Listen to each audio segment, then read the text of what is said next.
Hey guys, it's coreross and welcome to 6 News. Today we're going to have a very serious discussion about Rainbow Six Siege. So yesterday we got a lot of cool news, but also a lot of bad news as well. And today we have a lot of rants, anger, and feedback aimed at the Rainbow Six Siege developers. So we're going to go over a couple of subjects and I'm going to give you my opinion on what I think about them. So first of all, Rainbow Six Siege is getting more expensive to purchase, which blows my mind. This is the third year of the game now. If anything, it should be going down in price, not up. And I'm also really annoyed that the starter edition still exists, which means if you pick up the starter edition, if you don't already know, it makes the original operators cost 12,000 renowned each. So if you want to unlock them, it's going to take you a very long time. And of course, you're not even getting into the point of actually buying DLC operators for 25k renowned each. So to me, that is just a terrible addition to the game. The fact that it's gone up in price is just silly as well.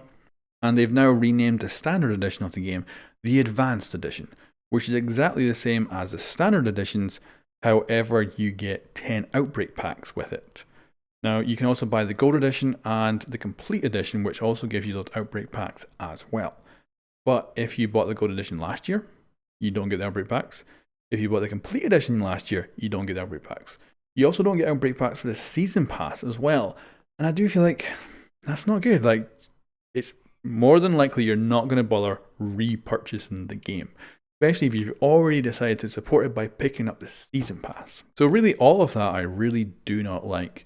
And I don't think it's a good idea. If anything, we should be making it easier for players to get in, to unlock those base operators, then move on. To me, the starter edition is just there to make extra money because people get into it. They don't play it enough to unlock all those operators for 12k each.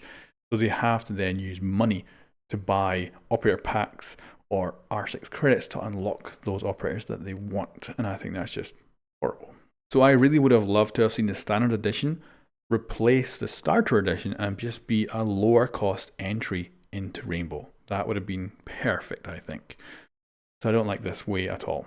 That's my opinion on that. Now, the next subject I want to talk about is the Outbreak Packs. These are random loot boxes with a loot pool of 50 items, and the packs can be purchased for 300 R6 credits each. So that is real money.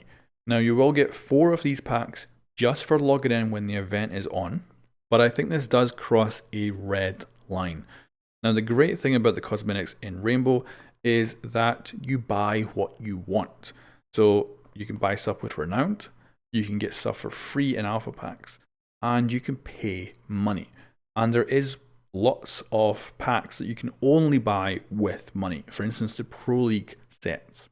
Now, that to me is perfect because you're paying for what you want to get.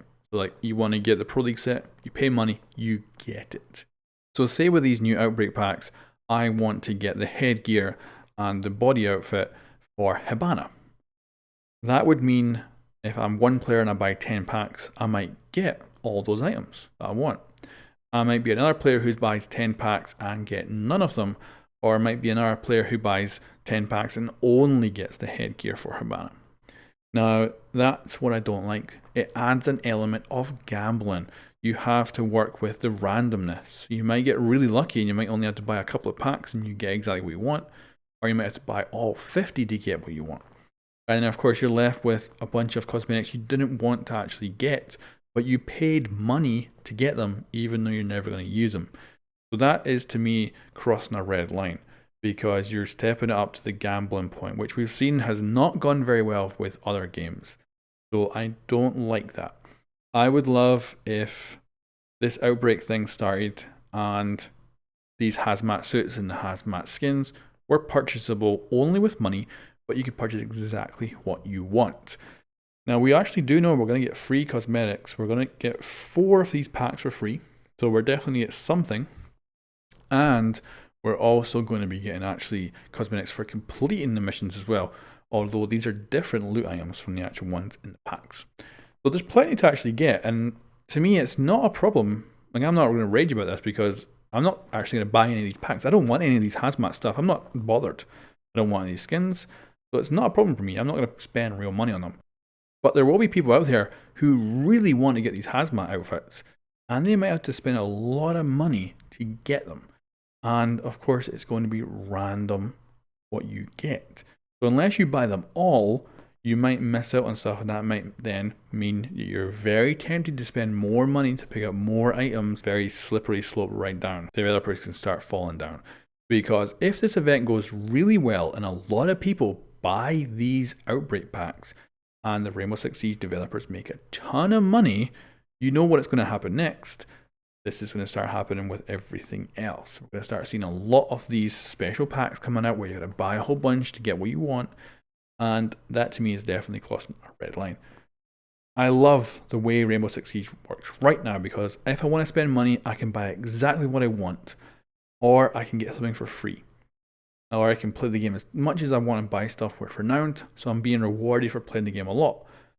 So I don't like the way this is going. And a lot of people are going to totally disagree with me here, but this is definitely my opinion on this. And I don't think it's a good way for Rainbow to go at all. But we'll have to see how this all shakes out. This is one event that will last 4 weeks. After that, it's gone. There's nothing in the roadmap for another year, so we might not get another event like this until the following year. So it might be that we never have to worry about this kind of paid content again, or we might not have to worry about it for at least a year. But my big concern is if this actually goes really, really well and they make a ton of money, then they'll get pressure to do it again and again and again. And the loot pool will probably get bigger and bigger and bigger. And the more randomness will get added to it, the more gambling will get added to it. And then that will be really bad, I think. And yeah, I hope that doesn't happen, because like we've seen with Battlefront, that caused a lot of trouble. So I don't want them to go down. I don't even want them to start going down this street. I don't even want them to step on this street, because I think it's a very bad and very slippery slope right down. But that's my opinion. Anyway, guys, thank you very much for watching, and I'll catch you next time.